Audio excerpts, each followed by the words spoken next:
mūsu laboratorijā ķīmisko vielu pārvērtības. Demonstrēsim eksperimentu ziloņu zobu pasta. Demonstrējumā izmantojamās vielas un maisījumi tiek izmantoti ikdienā.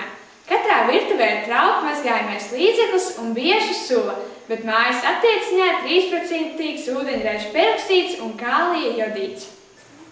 500 ml mērcilindrā ieliek apmēram 30 ml trauku mazgājamā līdzekļa tā, lai tas neplūst gar mērcilindra sienu.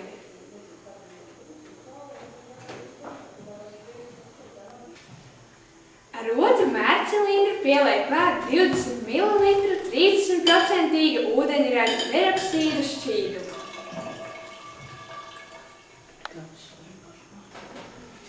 Uz 500 ml mērcilindra iekšējās sienas augšējā daļā 3 vietās uzpilina sarkanās bietes sulu un ļauj tai noticēt pa mērcilindra sienu uz leju.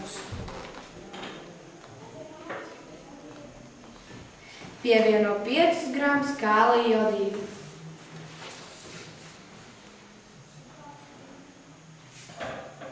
Notiek strauja reakcija. Izdalās liels putu daudzums, kas izplūstot no mērcilindra vizuāli atgādina zobu pastas izspiešanu no tūbes.